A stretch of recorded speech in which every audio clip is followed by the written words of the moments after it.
Sitting very still one day. Sitting very still one day. Sitting very still one day. I heard a tree sing a song. That's right, it sang a long song. 'Cause it has the time. Sang songs of the growing things, the green things, the great and small things, and of the glory of the light which brings us life.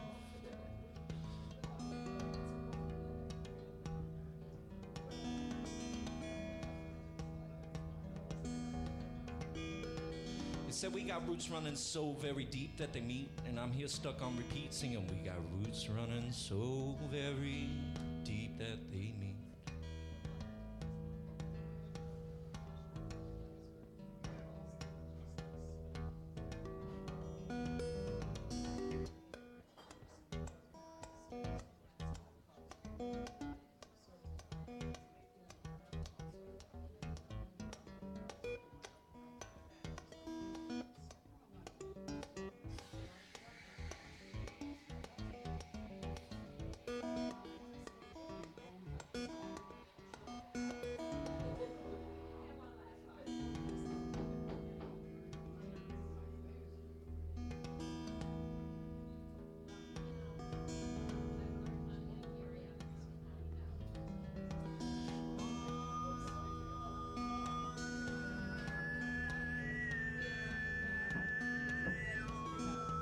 Oh, that's bright.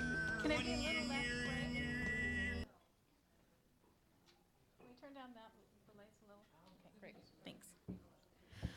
Welcome again to Soul Food Poetry Night, the third Thursday of every month. This is the 6th year since Michael Dillon Welch came here with the idea to do this monthly series. And this is actually going to be my last official act as co-host. So Michael's going to be continuing the series, and I'm going to drop in from time to time. I really have loved being here more than I can say. It really feels like a poetry family to me.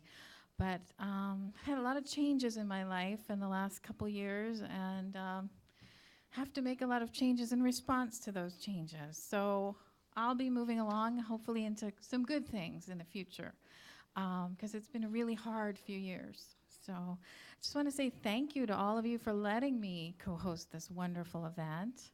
And thanks. Thanks. But I'll be back. I mean, you will see me. Maybe. Oh, thank you, Dawn Marie. Well, what I want to tell you tonight is that we have two wild, creative women spirits. We have just a really fun night of poetry for you. Caroline Wright and Mary Eliza Crane. And you've seen Mary here at Open Mic many times, and now she's going to get to feature. We're really excited to have her. I thought we'd already had her. I'm so glad she's finally here. Yay. And Caroline Wright, who's published 9 books of poems and many chapbooks and has poems in just about every journal you could ever think of, many, many anthologies. I mean, she's just a really widely accomplished poet, and she has a new collection that is a scream. It is called Mania Klepto, the Book of Yulene, and you're just going to love it. She has many copies of her books here. And she's got A Change of Maps, which is a previous book that won the Bronze Award, and Season of Mangoes, Brainfire. She's got books from Carnegie Mellon, the Blue Lynx Prize, and American Book Award books. She is a visiting writer at colleges and universities all over, and right now she teaches in the Whidbey Writers Workshop MFA program. And our second poet this evening is Mary Eliza Crane. And Mary grew up in New England, began writing poetry at the age of 14. So many of us start in those teen years, don't we? Poetry remains the one constant in her life. She fell madly and passionately and deliriously in love with the natural world when she was in the Adirondacks.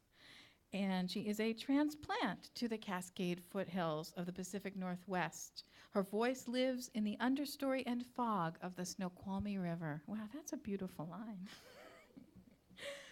A fusion of this one true love and deep understanding of what makes us human, she fuses personal, political, and the natural world. She is a regular feature at open mics and featured readings all over the Puget Sound area, and she has 2 collections. She has What I Can Hold in My Hands and At First Light. Both of them are published by a local press, Gazubi Tales. And we will be welcoming Caroline Wright to the stage first. Welcome, Caroline.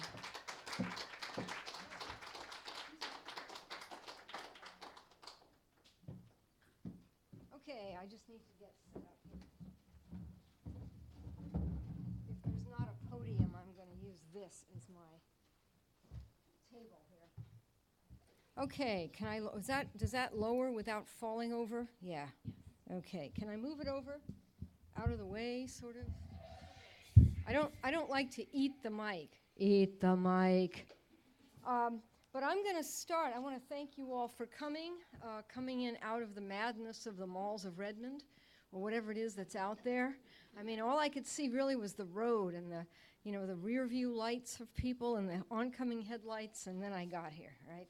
And then this is a wonderful little oasis in the midst of mall madness. I'm coming from the hinterlands of Seattle. And I'm actually a Seattle native, too, so, Anyway, but thanks, Lana. Thank you, Michael, out there in Child Care Land. And I'm going to start with my soul food poem, which is called How to Eat a Mango. Okay, and it was in this new magazine called Green Woman magazine. This was actually the first issue. How to Eat a Mango, okay. The epigraph is from National Public Radio. I actually did hear this, but not quite with this wording. In the Garden of Eden, the fruit of the tree of knowledge of good and evil was most likely a pomegranate or a mango. First, you need patience, a straight-bladed parer, and fingers keen to grip the skin's deep green and rosy pink blush. Ringless fingers nimble enough to slip the stainless blade like a blessing into peach-firm flesh and resist the temptation of cuticle cuts and thumb stubs. Or a man would do the trick. A man warm as pomegranate sap in spring, new Adam who won't wait for fruit fall or your woman's swell against his hands, the weight of mistranslated apple in his hands. A man who'll hand or over-footed up the scaled trunk to where the ready clusters nestle among glossy night-crowned leaves, and with an artist's deft wrist twist one mammary heavy mango from its stem socket, wrestle his burden down from the tree, his taste buds first succulence. A man who'll open his mouth to take the ripe flesh on his tongue and forgive his woman their mutual myth-ridden sin.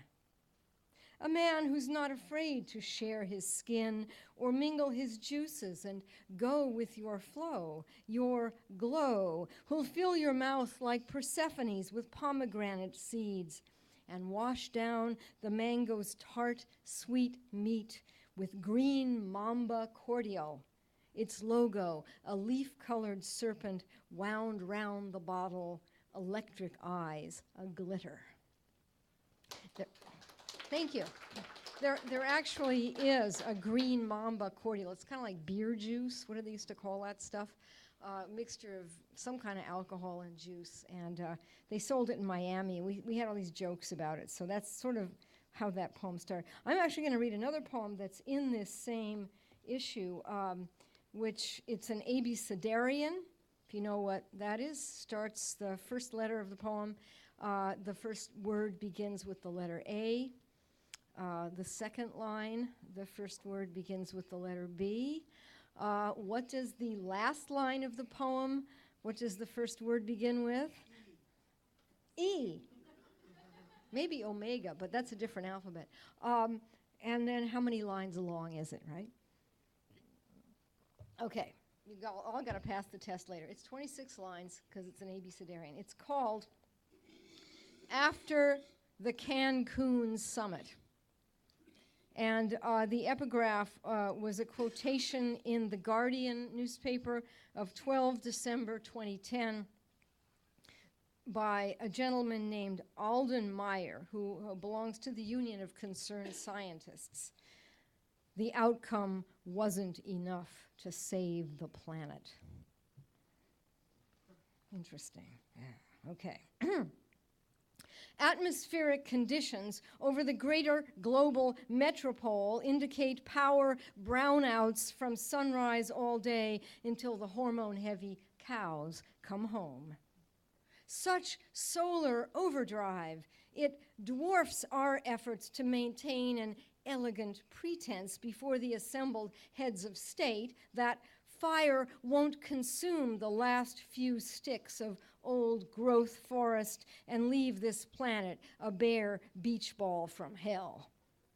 Do ancient prophecies foretell that the people of Israel will reoccupy their Old Testament kingdoms before Armageddon kicks in? No joke for Palestinians who cling to the only land they've ever known, if history and hermeneutics teach that they're the losers in this millennial chess game. Meanwhile, monster trawlers and cruise ships dispense a largesse of trash across nodes of the ocean's coordinates. Bottom-dragging nets scoop up every last octopus and starfish and sea cucumber whose eggs pulsate with the next generation of bycatch, their queerly shaped progeny, and the green revolution yields rice bioengineered to bankrupt family plots in Bangladesh. How can human beings be so unsavvy? Where is the survival genome? You'd have to ascend to the multi-billionaire tax bracket not to understand how we're spinning into a vortex of storm surges, colony collapse, and mercury yo-yoing wildly in the thermometers. But meanwhile, our committee will issue for your committee Xeroxed images of extinct pigeons and woodpeckers and those flightless yellow Hawaiian lyrebirds with liquid songs and glottal-stopped, unpronounceable names. Soon, zoos may be the only refuge of all the species that used to roam the earth. Thank you. Sorry, that was not the most cheerful of all the possibilities. But I'm going to move to another poem from Seasons of Mangoes and Brainfire. See, mangoes are sort of an ongoing theme. And this picture I'll hold up for Lana, Lana's in this picture, see, but right now she's got the red one on instead.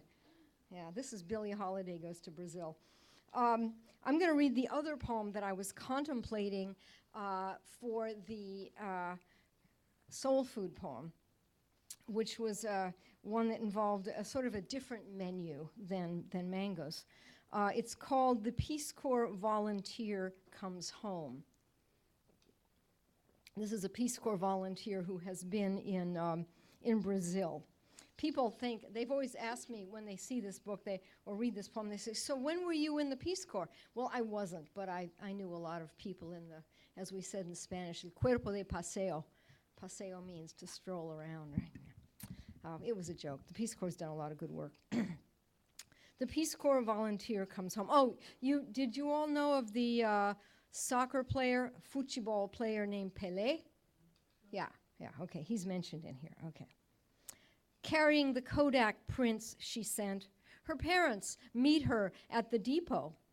What has she made of the third world? The answer comes to her like marked money. Brazil's old joke, café et Pelé, the principal exports. She doesn't mention the color of her lover's hands. Her mother wrote, "Bring home the coffee, nothing but the coffee." She's a big girl now. She brings home the rhythm, Orfeo Negro in her walk, her gray eyes darkening in equatorial light. At the steak and ale, feijoada lingers on her tongue. She waves away the New York cut. Recife, she says, safety zone, good roads and machetes working through the cane. Father nods, turns off the burglar alarms in his thoughts. Mother brings out the china pattern, shows her what she's added. Neither wants to know their daughter sleeps in the other world, dreams in the passion flower's language, balancing the unbroken promise of a man's body against her, carrying the love child, silence, like a figa charm. Okay, maybe I'll do one more out of here, and then we have to go quickly to Yulene at some point. This one actually did happen to me. And what are they doing now? They've got all these laws about concealed carry guns, and you can carry them into churches, and if, one state has the law, no other state can turn it down. So much for states' rights. You want states' rights, except when you don't, right?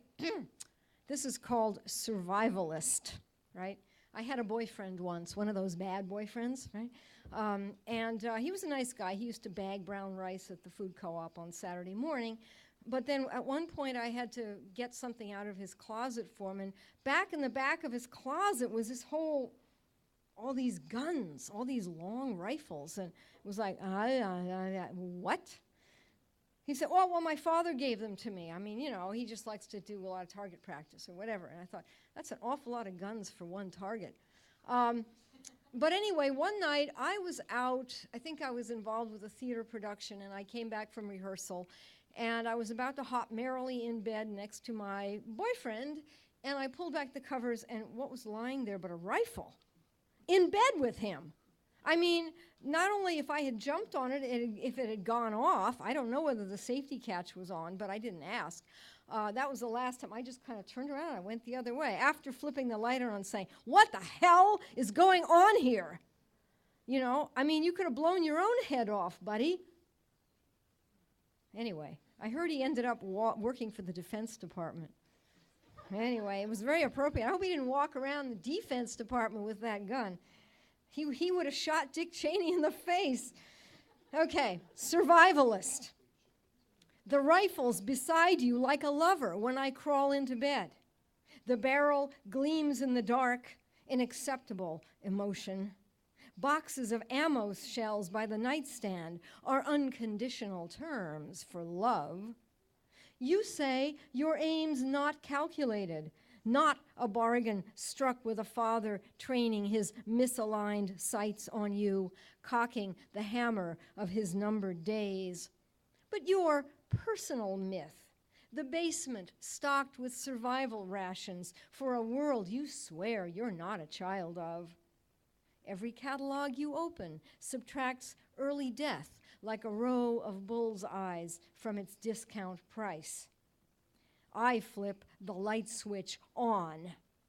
Your eyes blink dreams back for the showdown, a Socrates hated unto hemlock, a Peter crucified head down for love. Already, I am one of the survivors. Thank you. Okay, we got to go to Yulene because she takes no prisoners. Let me see here. I don't know. I didn't really decide. Oh, this will be. How about? I want to read the fun long one. I don't know if I read this at Open Books. Did I read the ampersand poem? Do you remember? Oh, good. Okay. So I'm trying to avoid reading things that Lana heard at Open Books. You know the ampersand, the little symbol. It looks kind of like this, but it's like, and then it's got that other little swoosh through it. It's the symbol we use for and it was originally one of the manuscript copyists' marks. It was a shorthand for et, the Latin word for and. And so it just was a quicker way to do et. But there are some poets who belong to a certain inner, shall we say, sort of an inner coterie of outsiders who will use the ampersand instead of the word and in their poetry. You know, and it's sort of some kind of mark of style or something. So anyway, I decided to, actually Yulene decided to write a poem about this. Okay, this is a good setting for it too. I know there's golf courses out there somewhere. Ampersand or and, right? The goddess of the ampersand, Yulene, that's my I'm her alter ego, you know. I am her alter ego. She used to be mine. Anyway, so Yulene. The goddess of the ampersand, Yulene, strolls across the browned-out golf course lawn, fingering her love beads. She's just pulled another all-night shapeshift, star barista at the nearby cyberpunk cafe, and she's taking the shortcut home, skirting the gassed-up guzzlers' golf carts and shaking her mane at their "keep out, trespassers will be fed to lions" signs. They've got no stomach for their threats, but what about her own empty semiotics? Dawn time is the right time, she croons to herself, to make lists of her failings. Too many pearls in her birth sign, her add-a-planet zodiac rolling over the parts of speech, the periodic elements of her landscaping. Who, in her antic pantheon, would cut the grass? She can no longer punctuate the weather, parse the clouds, or chase El Nino from the soggy dunes. He's always been a bad boy, and she forgets her connectives, now faltering at the edge of the sand trap like a weather forecaster when the teleprompter short circuits and the live feed screen swims with split infinitives. Yulene stands there slack-jawed. The latest of her newly fangled senior moments looms large as a thundercloud moving in over the jazz funeral parade where she used to second line under a fringed parasol with her old lover, Merlin Diogenes, MD, a.k.a. Mahatma Dog. Who said he had a remedy for anything? He's long since let his sleeves down, danced off in his hand-loomed crescent moon and starburst cape, panting after some teenage pre-Raphaelite sylph. He left Yulene to dangle like a modifier for someone else's interruptive clause. Not even her own sentence. But no mind-forged manacles for her. Between good grief's ellipses, Yulene recalls how the et first curled around itself from the Carolingian scribes' shorthand for et, late medieval Latin, and getting short shrift at the stand-up scriptorium, but easier to read post-Gutenberg in some fonts than in others. And so what? Thundered Merlin, morphed to Michael, the auto-redactive archangel, in Yulene's last argument with him. Flaming stylus like a 4th of July sparkler in his gauntlet, scribbling in darkness yet another gigabit of useless lore. Brandishing your ampersands again? Yulene always wanted to challenge him, but it would have been no use. It's my sign, he told her. It marked him one of the hippest of an exclusive coterie of outsiders. He'd cornered the market on the iconography of anomie. It drove the booking agents wild. Fans queued up, their lines of credit made for sympathetic mojo, let the air out of his ambition. He never caught on to the irony, but no matter. Yulene was left holding his luggage and dowsing wand like a porter at baggage claim, knowing the exact same tactics never would have worked for her. These days, others compete to valet park his signifying vehicle, and Yulene can fend for herself, thank you. Merlin's got no devil moon magic left to impose on his last goddess like a palimpsest to make her look as if she were alive. She's her own movable type these days, and he can't bar anyone's exit or re-entry through the pearly mouth of Hellmouth. Through the pearly wisdom teeth of Hellmouth. Eulene's finally hit her stride, hit the mind's delete key, and poofed him. Still, her charts predict she's going to need her own ampersand man to fold her stormy syllables in like a Monday morning special. Why? Merlin's cryptic persona making a getaway over the lightning-struck horizon. Why? Because she likes herself. Eulene's a gregarious loner. She never lacks for companions. Her empyrean realms shimmer with brilliant losers who tuck the conjunct consonants in before they turn up the gas jets. Not this goddess, though. She's always been a survivor, stroking her Mardi Gras bead rosary as a stay against confusion. She's going to go beyond the fin de siècle fed-up pose, the poseur's overpriced mantras, to the real beatitude.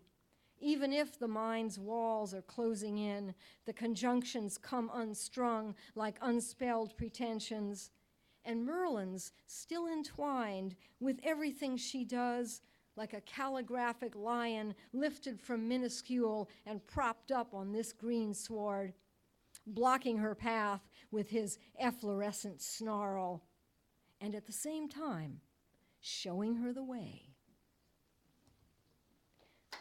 Thank you.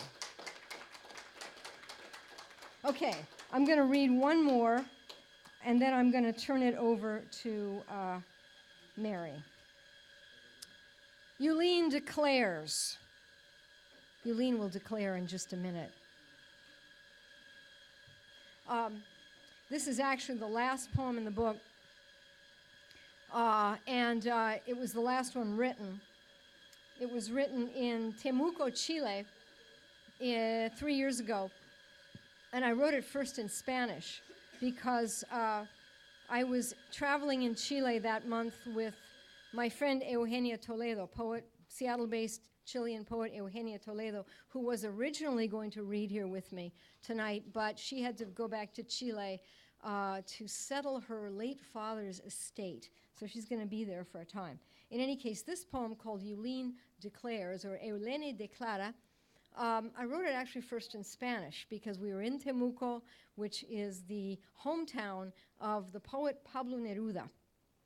And Eugenia and her husband had bought an apartment in this high-rise building overlooking the National Railway Museum, which was the place where Pablo Neruda's father used to work when he was a railway engineer. So there's the big roundhouse out there, the Maestranza, and with all the big locomotives and trains, you know, all the train cars. And so I was out looking over that when I first wrote this. But Eugenia helped me translate it back to English. All right, it's called Eulene Declares. And it is dedicated to Eugenia and also to Pablo Neruda and to the Chilean poet Nicanor Parra, who just won the Spanish Cervantes Prize, which is sort of like the, I guess it would be kind of like the Booker Prize for Britain, or the maybe the Pulitzer National Book Award and National Book Critics Circle Award all rolled into one. And he's like 97, so may he live long. Eulene declares, I am not a woman. I am a force of nature. I am not a thundercloud or a cloud wall. I am a burst of incoming fire. I am not a fire base. I am a tangle of Himalayan blackberries covering the headland. I am not a dark plot to disentangle in the novel's final chapter when Michael walks in. I am the last task crossed off the list on your nightstand. I am not the constellation of Cygnus or the Cruz del Sur. I am the cry of geese migrating by the wintry glow of cell towers. I am not the light of your life. I am the echo of generations painted on cave walls. I am not the mirror or the lamp. I am the first gleam along the continent's serrated blade. I am not the exile's transcontinental flight. I am a crystal chip swirling for years into the blue-green torment of glacial melt. I am not the natural child of silence and slow time.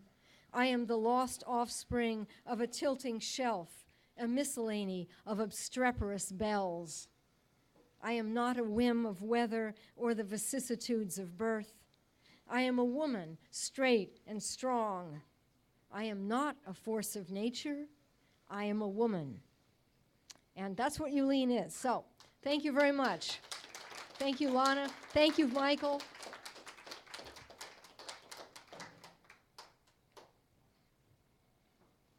Mary, it's up to you.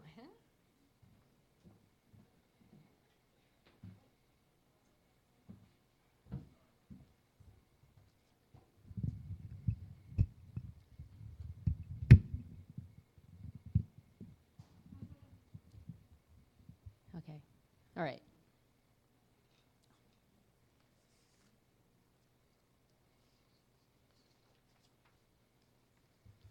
Thank you to Michael for inviting me to read tonight, and thanks for everybody for coming. We carry our babies on our left hip, like tree bark, like fat fingers of lichen digging deep into our furrows, fine tendrils of lianas entwining in our hair. Rain comes down, the moon rises higher in the sky. Stars shine. One day, arms open wide, face turned up toward the heavens, we release them to the revolution.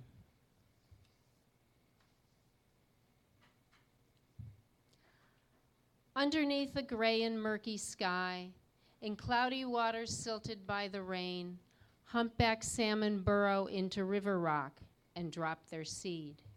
Cool breeze broken by a milky sun drifted onto shore the fish decay, fragrant, buried into mud or dinner for the ravens calling, circling overhead.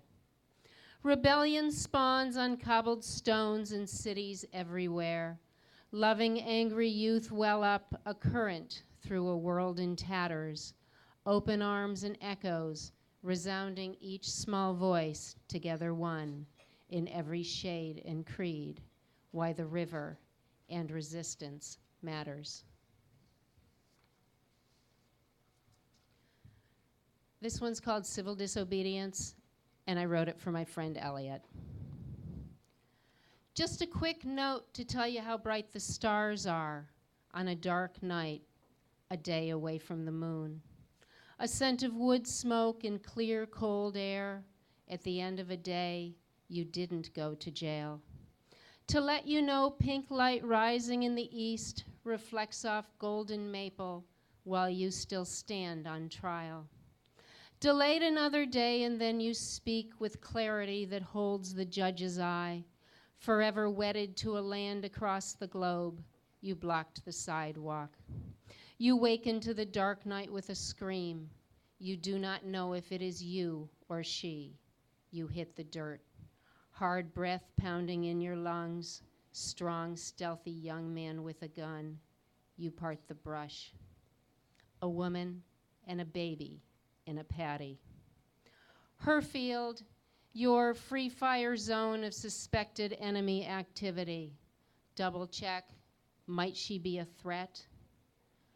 There were orders. There were military laws. Had her day dawned, she might have found you in a fitful sleep at the edge of her field, jagged trembling breath and humid sweat across your eyes. She might have cupped a bowl in her small dark hands, the entire world in a grain of rice.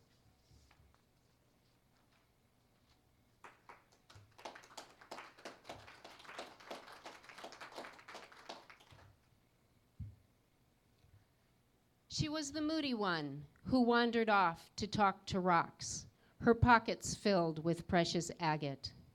She trained a hawk with extra roosters from the neighbors for senior project, raised rabbits for the family dinner.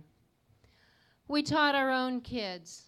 Enthralled, they made skits of Rome and Caligula, Claudius and Livia, learned not enough of empire.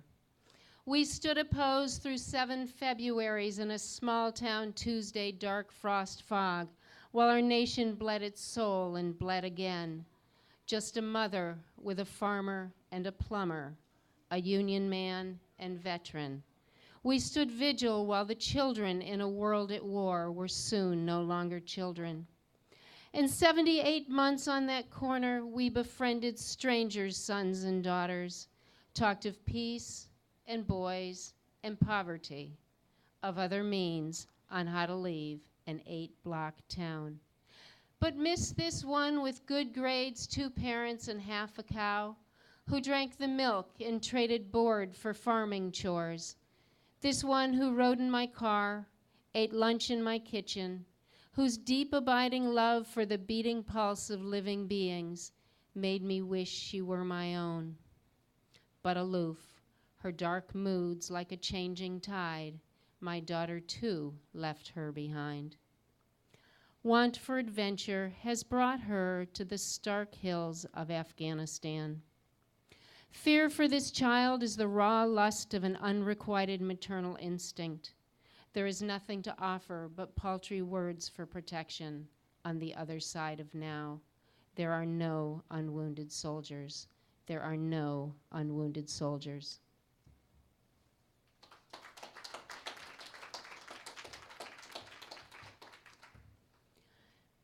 This is mine, she said, 35 years from her angry departure, drawn to the sound of a cold mountain brook. Her smile came slowly, toes plunged in fresh water, surrounded by hellebore, acres of trout lily standing in birch, viburnum, red trillium, wind gusting bare branches, woodpecker drumming dead oak for a mate. Her mother is old, the carpets ripped up reveal fine ancient flooring. It might be the last time she walks in the house. Blue sky penciled the first word she spoke, followed by freedom while seeking the truth that eluded. This earth could take her in.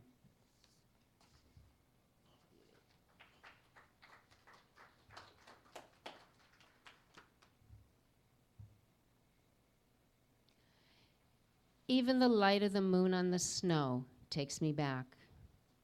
Even the bitter cold shimmering with the rising sun fills me with unwelcome longing, a beauty stealing my breath. I'm more accustomed now to measuring my seasons with the rise and fall of rivers, howling winds, and torrents of eternal greening. I like it so much better here. This whiteout leaves me stranded on a hillside on a cold, dark, starless night, a younger woman in another life.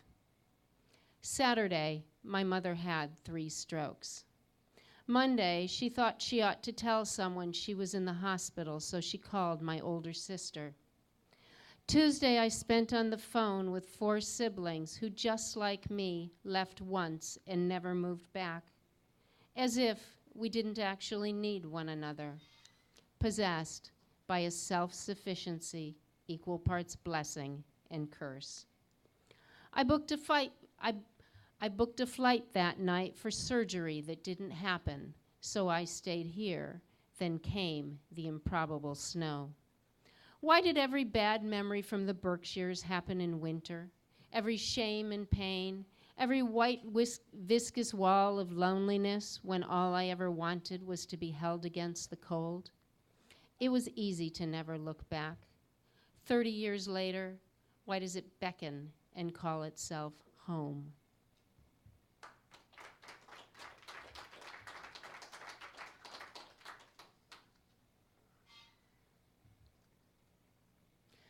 The secret of a perfect pie crust is white flour, Crisco, and Shirley's recipe from her 1929 home ec book. I was the only daughter-in-law she would ever have, and she did not want the skill to die. Now, I'm not one for fussy domestic arts, rather thick bean stews and unpeeled vegetables, stuff you don't have to measure or time. She bought the rolling pin, pie plate, Crisco, and a vegetable peeler, too. The quiche pan was wrapped under the tree. She fretted I'd add too much water, hovered, afraid I would toss a bit too much with a fork and toughen the dough, showed me how to flute the rim, all the while telling me her sister makes a prettier crust than she. I wonder for the zillionth time why she feels inferior to her crazy sister Barb, who hasn't left her house in years, all the while wondering how I am supposed to roll out an unmixed pile of slightly damp flour into something that could hold a pie. But never mind the holes, she says. You can always put in patches. So I did. For some reason, I kept on making pie crusts. The kids knew to stay out of the kitchen, my temper close with frustration, until I ignored the recipe, added enough water, changed Crisco to butter, and eventually discovered the food processor. By then, it didn't really matter. She was okay for a few years after Nick died, but then the neighbors worried, brandishing kitchen knives in the driveway in her housecoat and bedroom slippers, taken away to the hospital, handcuffed in a cop car, defiant all the way. Shirley's one and only stand. I saw her last 3 weeks ago, hard to rouse, harder to focus, face no longer animated by expression. She hadn't recognized me in years. But her eyes opened for one short moment, saw a face she knew she loved and who loved her, and lit the room with her emotion. It was our goodbye. She wasn't heroic like my father, or bold and daring like my mother, just a 1950s housewife with a sweet tooth, the kind of mother other people had. With a tattered grease-stained paper tucked between the pages of a book, she somehow became mine.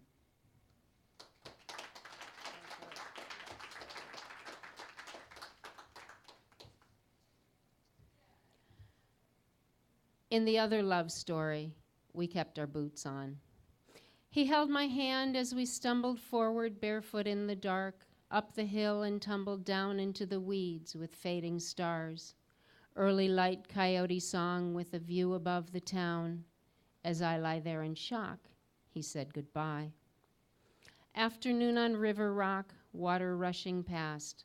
I cursed and cried. Back in the spring, the only thing I wanted was the birds.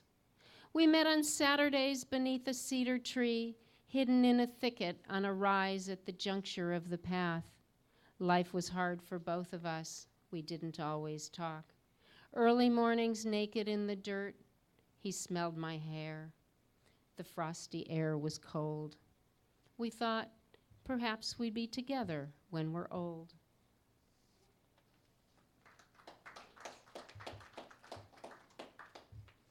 And this is my soul food poem. It's called Abundance. 10 degrees this morning, inching downward, slivered waning moon hanging high in the southeast sky. Standing still in baggy old pajamas, arms filled up with wood, gaping at the heavens bright with stars. Light comes on, waking slowly. Branches form against a dark blue sky, closing in with warm embrace. Fingers holding eggs, arms bearing pumpkin, onion, garlic. Wispy clouds hold a gaze to the horizon. Quiet. No birds in the deep chill. 2 fawns by the frozen pond seeking water fat and healthy. Midday sun angles low against a cold, dry earth. Ruddy cheeks turn up toward deep red hawthorn, star white snowberry, rich orange rose. Beans simmer on the wood stove. Pumpkin in the oven for a warm pie on a cold winter night. Frozen cabbage sliced and salted, fermenting in the kitchen packed in jars. Pink skies closing in, faint day darkens, cold dropping like a rock. One last armload full of wood, wide eyes skyward counting stars. Hope your day was lovely, snow swirling all around you, cold air crisp upon your face, clear deep within your lungs. Stay warm tonight. I'll be under 7 blankets, wool socks, 4 pillows, and a book. Sleep well, except for counting stars. I will.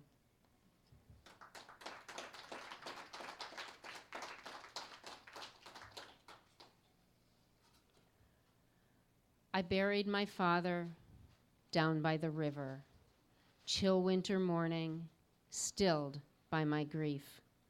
He has become myth, like famine, rebellion, like great blue heron who came to me here and stayed by my side through the months of his dying, blown down by the wind, browned like a leaf to this silence.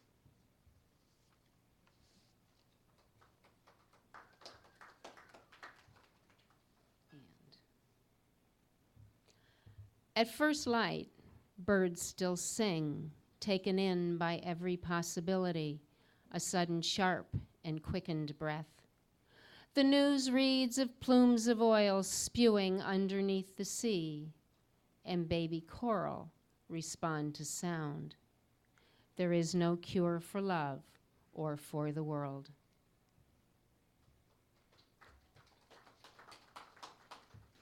And one last one. The moon is beautiful tonight in a mist that hides the stars. Fingers traced across a map of ocean currents, a mind full of eddies of phosphorescent foam. Sails trimmed with every sudden gust across the bow, the farthest reach away from the puncture in the floor. Befouled birds dying in the bayou. Once around the sun from last year's apocalypse, people are still dying in the bayou. Now I'm one strong breath from a radiated wind. With a crack and then a wave, we lost all ground control.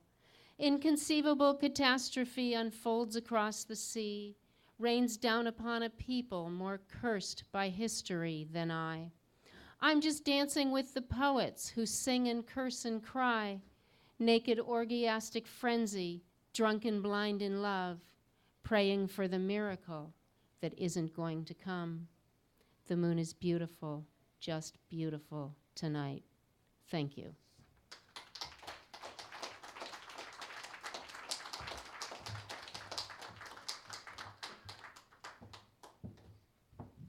Thank you so much. We're going to take a brief break, and I hope during the break you'll come and speak with our poets, Caroline and Mary, and you'll take a look at the wonderful books for sale. You'll shop the store, get some snacks, replenish yourself, sign up for the open mic, and we'll see you back in a few minutes.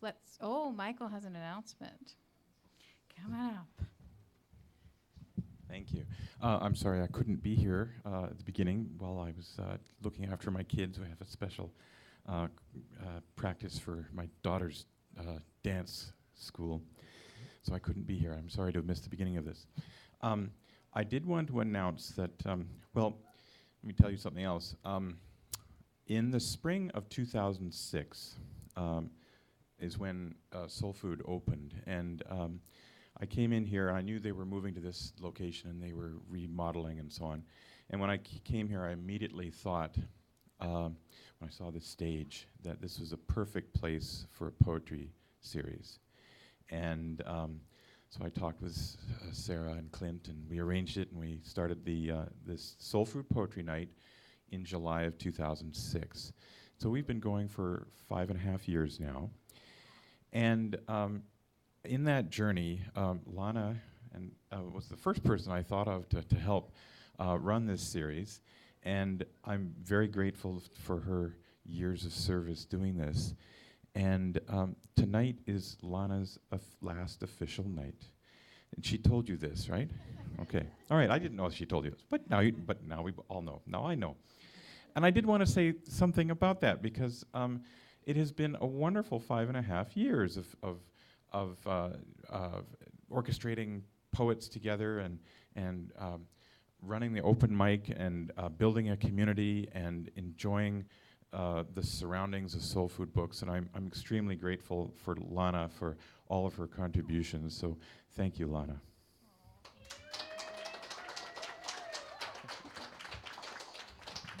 Break time. Yes, and let's have some applause for Mary, Eliza Crane, and Caroline Wright. Into the break.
I think we're ready to get started again. We have about 9 or 10 people signed up for our open mic. So about 3 or 4 minutes so that we can each, so we can get out of here on time without keeping the store open too late. To get us started, I'll read a not new poem of mine, but I just discovered it in an old notebook, and I thought I'd write it down and work on it, and this is what it is. It's called Deferred. When I lean towards you, you raise 2 fingers to my mouth. Not yet, you say quietly, and we both inhale together. I'm sorry, I manage, not knowing what to do, my kiss for you still trembling on my lips. My hand, I notice, still in midair. Tonight's question is one wish for the new year, and our first reader is Lindsay B., who wants bears.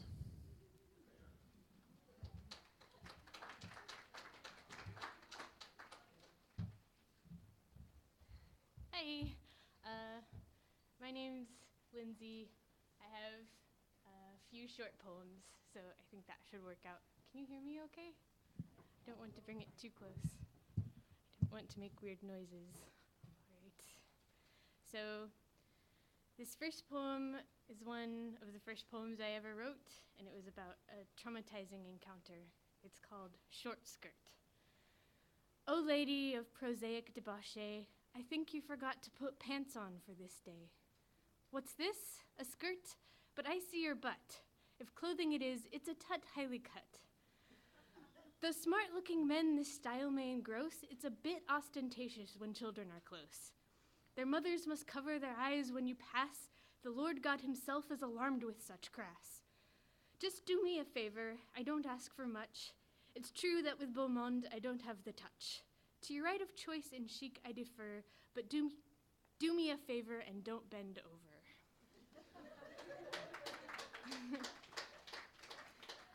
All right, so one time I had to read the Odyssey in 2 days, and it drove me a little bit crazy.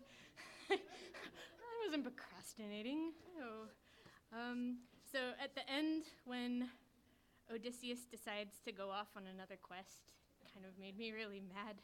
So I decided to write a poem from Odysseus to Penelope, breaking the news to her that he's leaving again. It's called Penelope Whoops.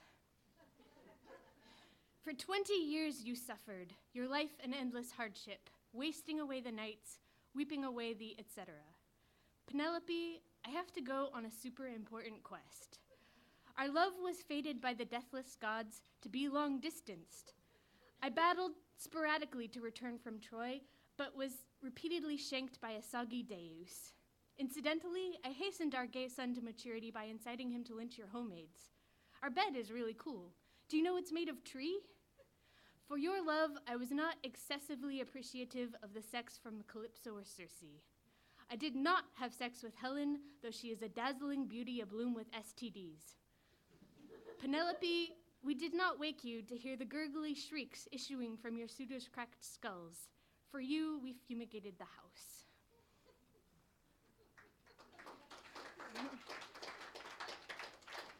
All right.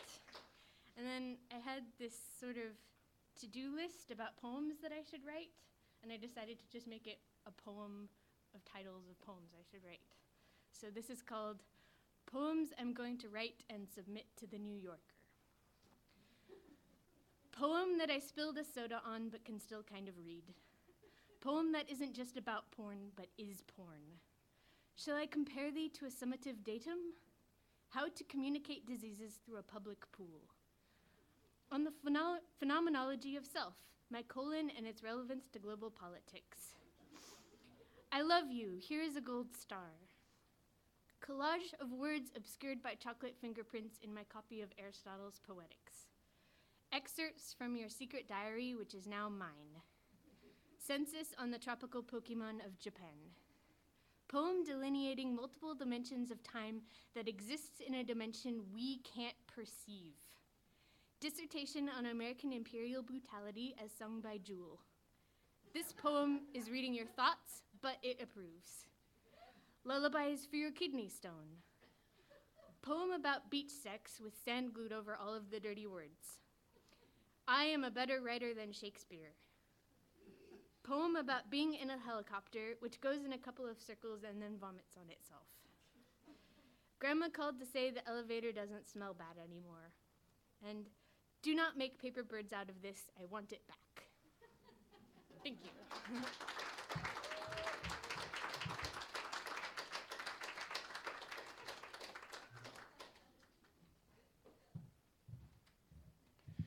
Our next reader, thank you, that was a lot of fun. Our next reader has left his answer to the question blank, which I suppose means snow. One wish for the new year. Mike Hickey.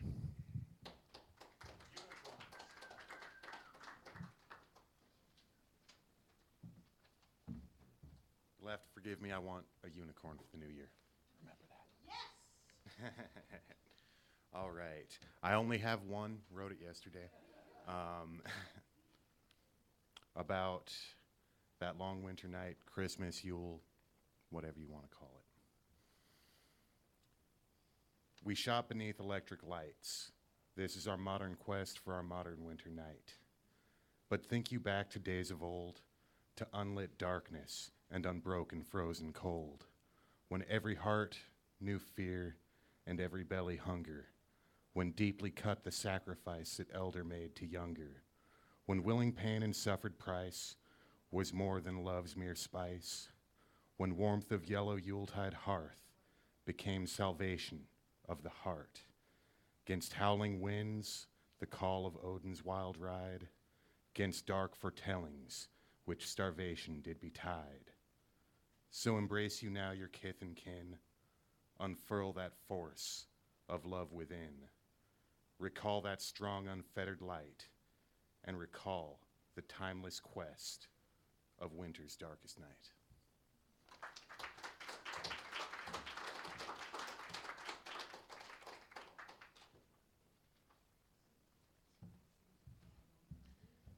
Is this your first time here? Is this your first time here? Yeah. Well, welcome. Is this your first time too? Great, I thought so. We should give you an extra cheer. And if anyone else is here for the first time, please let us know. Yes, that's true. Yes, thank you. One wish for the new year from our next reader is no more nukes. Please welcome Al.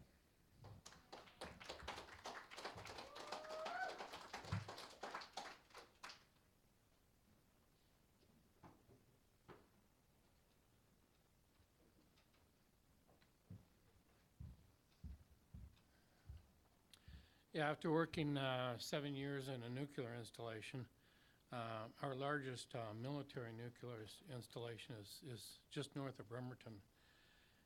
I have a definite feeling against nuclear weapons and nuclear power plants. It just became kind of alarming recently when our government decided to build 2 in Georgia at a cost alone, a government loan from the feds of $8.3 million. Okay, this is entitled Tipping Point. Professional salesman sold us a ladder, promising us if we climb this ladder, we will obtain energy self-sufficiency. We were also fed a line, this magical ladder will provide national security. This mysterious ladder leans against the backs of our nation's needy as it stands erect. Many nations designed and built their own golden ladders based on promises of a professional salesman. This golden ladder extended to unbelievable heights, not only producing electricity, but provides unparalleled national security. Then came the day one ladder reached too high, began to teeter.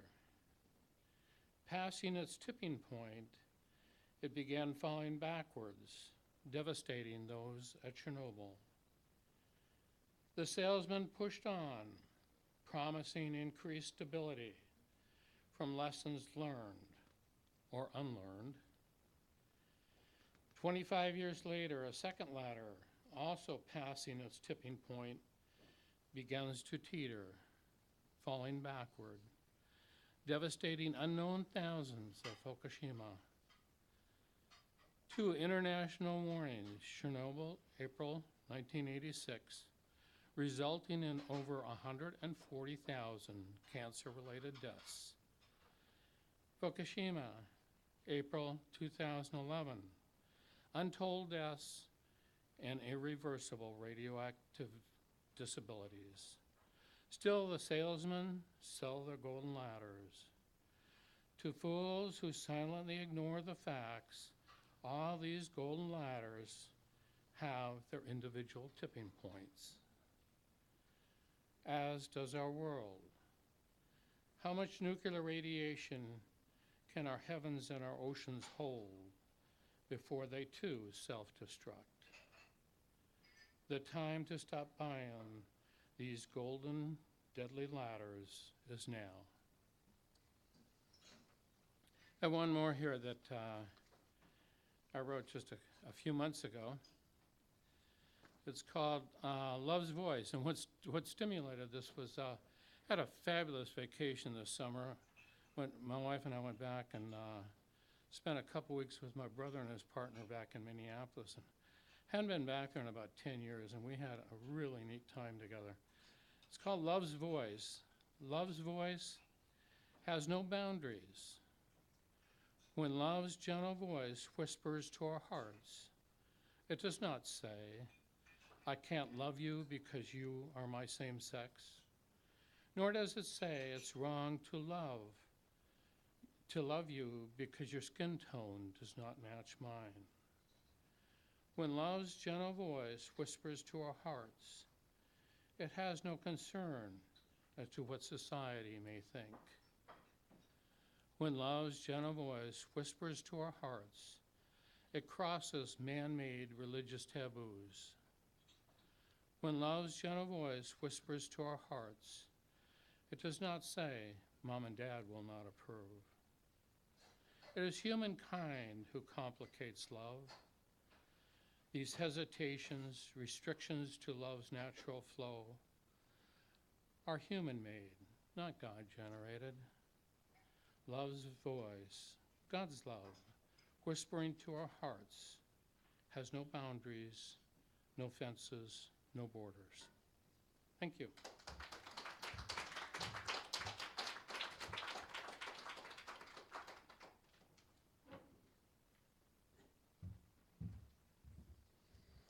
Thank you.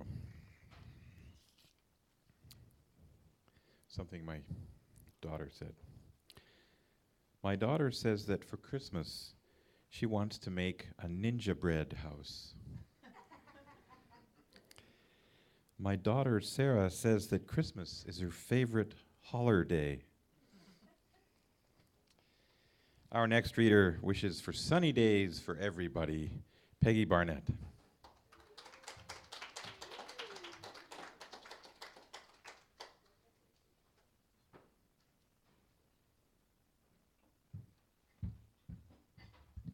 Hi. Yeah, I've been living in the clouds. It's like I wake up in the morning and it's white out there, but just white, that's nothing else.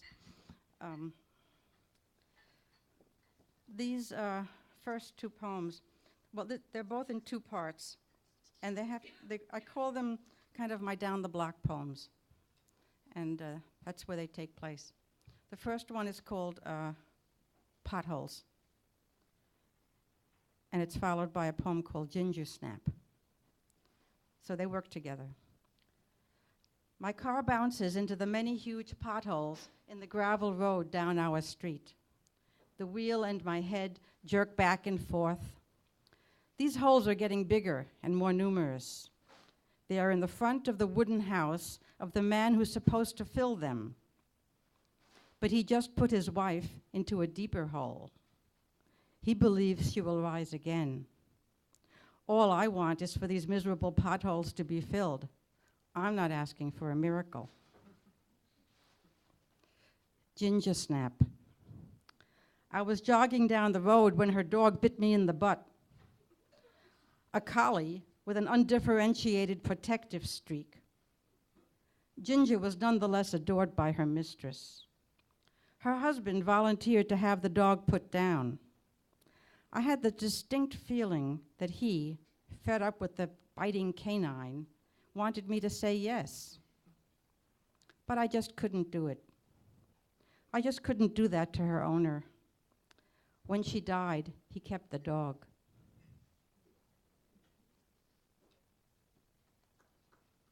That's the end of those two. Also from down the street, two poems called The Old Mare, May and October. May. On a warm Sunday morning, I walk by the silver-haired horse and stop to share the day. She munches the grass with a low grinding sound, makes a half step forward, now and then, here and there. No longer frisky, she is further calmed by the tranquilizer pellets that her owner, now not so young herself, and a little doty, feeds her to keep from having to deal with her moody needs. I look into her wet, dark eyes and see my future. October. It's a blustery Sunday morning. The silver-haired old mare has disappeared sometime between May and October. The swaying brown grass in the field is knee-high with no horse to pull and chomp. Her old owner, bending over, still in her tan riding pants, weeds the front lawn. They were friends for 30 years. The blue tarp covering something over there flaps in the wind. Looks like they're going to sell the house.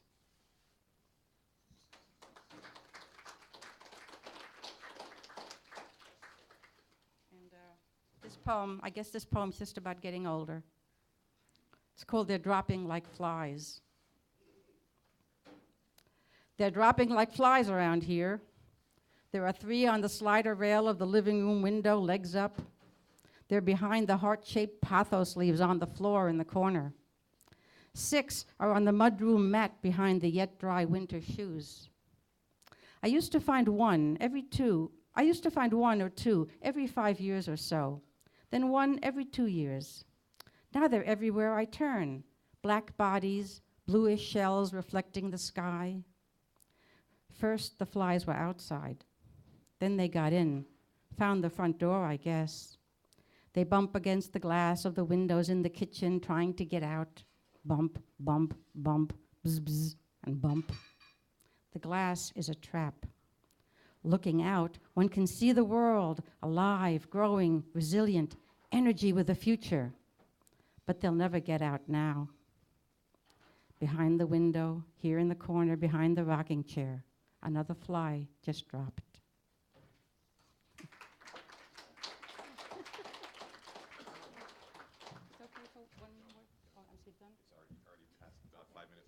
Thank you. Our next reader would like joy to the world, or at least for her friends. Lisa Schmidt.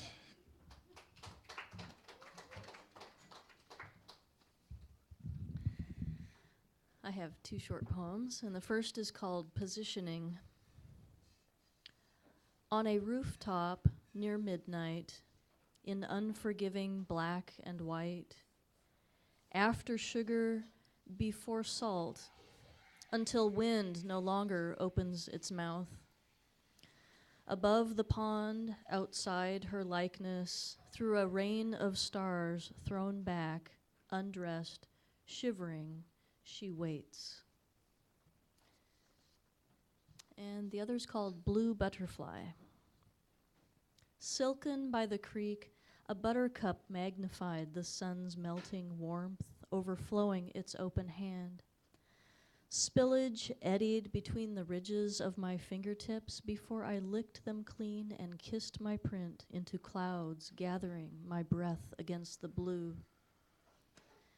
Outside's white hatched a swarm of butterflies, inner blue seen only with wings exposed to light.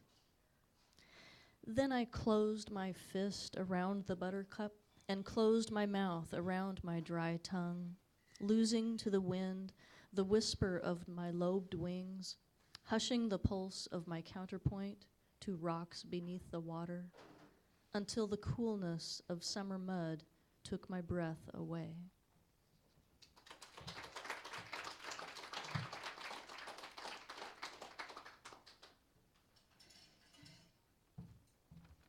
Thank you. Next, we have Peter Ludwin, whose wish for the new year is a special kitty.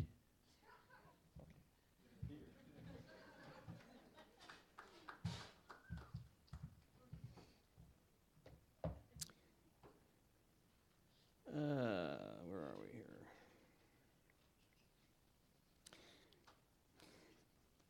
Mayan women balancing bundles on their heads, Guatemala.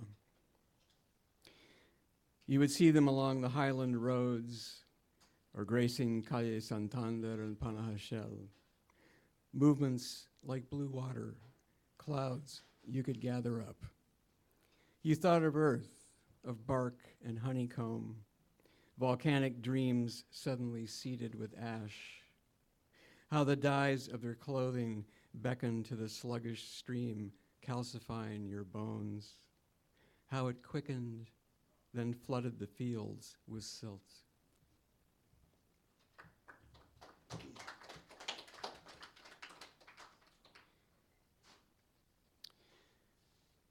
This is called Out West on Hearing the Songs of Mary McCaslin. For those of you who may not be familiar with Mary McCaslin, she's a folk singer from Indiana who came out west and wrote quite a number of very lovely tunes. I will ride with you, Juan Jaramillo, across the Missouri in springtime, beyond the rank odor of buffalo, drowned in the breakup of ice. Back east, my mother weeps under an elm, but I hear the wind in your bandana. Feel your rough stubble prickle my skin as I turn on the horn of your saddle, and I am ready for the plains battered by locusts and hail, and Santa Fe turquoise bracelets, for side streets of wood smoke before we cross the Great Divide and take up sheep tracks on the Navajo Plateau, for hot Mojave winds near San Bernardino, for Colorado, for your vaqueros in the San Joaquin, I am ready. I will ride with you, Juanito, with you and on you in cabins of fire and ash, because motion is a kind of music like wind in a sagebrush ocean, or the echo of hooves in a canyon. And it is only here in the heat and the cold, the thirst and the flood, where space has more value than gold, where time is measured by the growth of the juniper berry, and only erosion is history, that I can hear and feel it, that I can move. Thank you.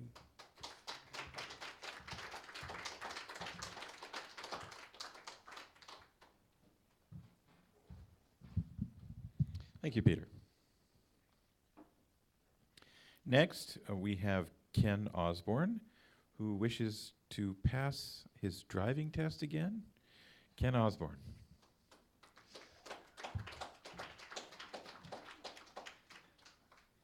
Yeah, I mean, if you do know somebody who looks a bit like my driving license picture, just let me know. Okay?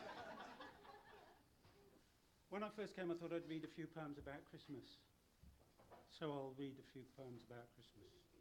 If that's okay? Can you hear me? Virtual Christmas.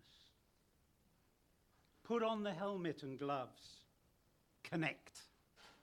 Sweep down from Lapland behind reindeer antlers in a land puffed with white, aglow in the night. Turn at a whim where your gloved finger points over pillows of fields to a house in a wood. Fly down the chimney quick as a mouse into a room where a green gift tree grows and colourful stockings drape the fire surround. Dip in the sack and dispense all the parcels. Pause to check score before zipping away to search for another deep in the woodlands where Scrooge fires humbugs to delay you. The timer is ticking and ticking and ticking, and jingle bells play. Take off the helmet and look round the room, clinically neat and clinically clean. No tree and no tinsel. Cards came on a screen. Out there in the night, the wind may be painting the winter world white. But here in the warm, the microwave waits to sizzle your meal. Frozen turkey with stuffing, 3 veg, cranberry sauce, cold, cold Christmas pudding awaits second course. Press a key just to see the gift credits listed. No, don't remember. Don't try to remember the faces round the table, the games in the parlour, the voices and laughter. Put on your helmet.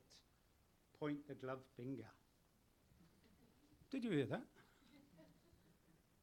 Okay, another one. Exploitation.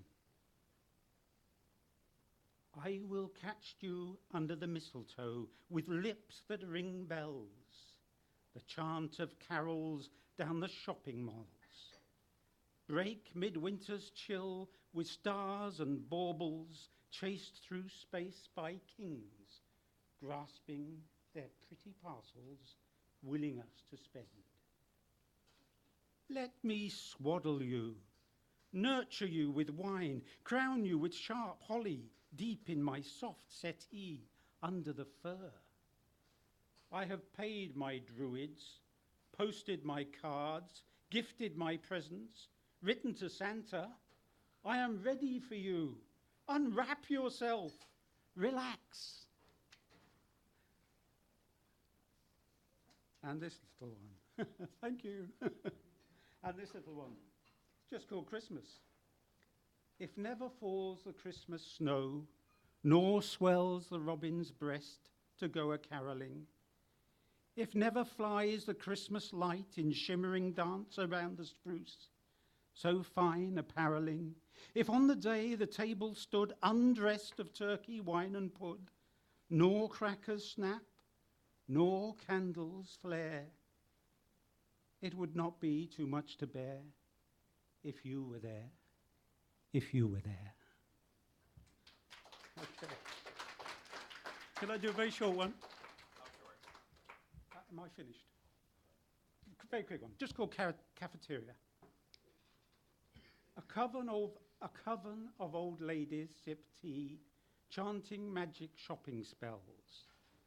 And here and there, a glazed old man drifts into a semi-conscious sleep. Children, filled with Christmas beans, misbehave with skidding screeches. People come and go. The waitress glares in passing, wriggling me. The music of crockery and cutlery pergusses the gaggle of voices, and an occasional laugh or snippet solos from the fray, as all the weary people recharge their shopping spells. Christmas just 2 weeks away. Thank you.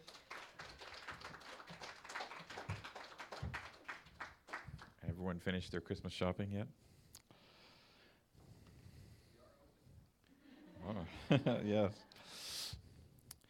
My wife keeps the ice cream scoop in the knife drawer because it's dangerous.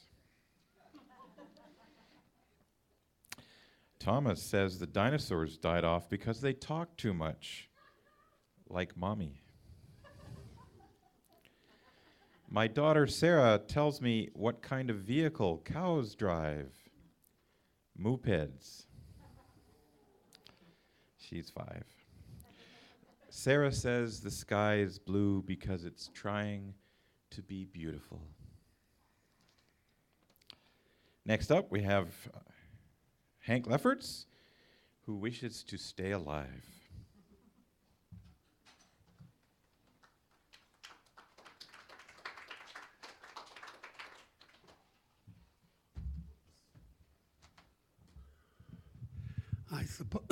I suppose that to stay alive is a kind of inward, selfish kind of thought.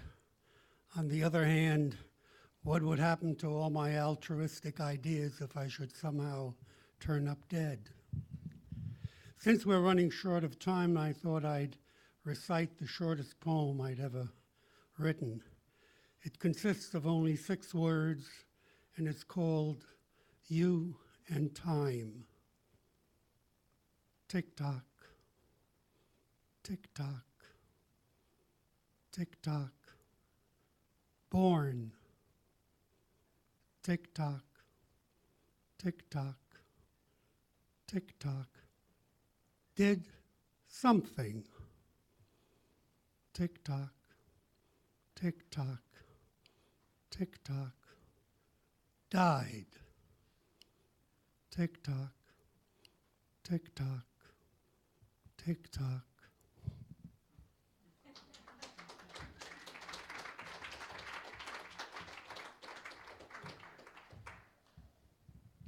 I have actually collected quite a few poems about the dash. I don't know if you've seen poems like this about the dash on tombstones, that everybody writes down the dates of birth and death, but it's really the dash, what you do in between, that matters.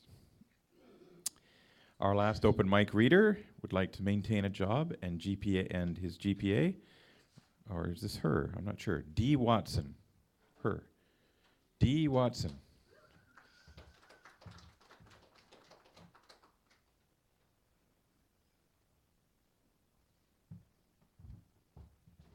Hello. I'm not that tall.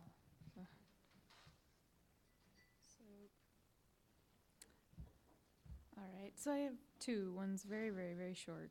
So, war. The unclean dog is companion to the lost, and the perfect God is champion to the faithful. Imperfect faith in its sincerity is raw, is acceptable, and what is raw is more permissible than war. The other one is called ummi, and it's an Arabic word of obscure meaning. So, as those old stones of hostility strike me, so am I dented in the heart. Her anger is like stoning, where the stones are chosen not to kill on impact, but for their pain, so that by repeated blows I am injured and brought low, so that no one stone has finished me, but by their numbers combined against me, I am wounded, I am wounded, I am wounded. Can I be stoic? Can I endure it? Can I remain peaceful? I am enraged, but let it be traded in for love. I am angered, but determined to learn through nonviolence. I am shaken, but trying to be strong in weakness, because I believe that goodness is possible, because peace can be born out of painful things. Selah.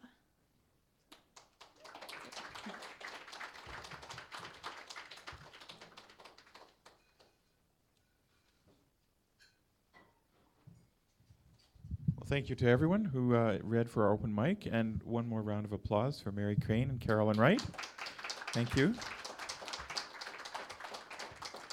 We do this reading on the 3rd Thursday of every month, so if this was your first time here, please come back, and if it wasn't your first time, I know you'll be back. Also, don't forget the next reading for the Redmond Association of Spoken Word is on Friday, December 30, and it features Bonnie Thompson. Thank you. Yes. Brain freeze for a second. And that's held over at the Old Redmond Schoolhouse Community Center on the last Friday of every month. So if you haven't been there, please come and check it out, and there's an open mic as well. And to end with tonight, I'd like to read you a poem by Susan Oakes. It's sort of a Christmas poem, I guess. The Times Herald that day had good news. Sandwiched between bright, persuasive ads for year-end sales and the personal views of the conservative editor who was mad about the tax increase, but very pleased by the improving state of the economy. Housing starts last month increased. Hotels, motels filled to capacity. Some businessmen, tourists, turned away. Two small-time investors scanned the Times over coffee, smiling, reading aloud. No recession today, one remarked. At least not that I can see. But you never know what to expect in this town. Royalty expected to arrive tomorrow. Secret summit peace talks planned. City crime rate down. Astronomers announced discovery of a new comet, locally visible to the east in the late night sky. Shepherds arrested for disorderly conduct. What kind of news article is that? They were probably drunk or high. They claim they saw angels.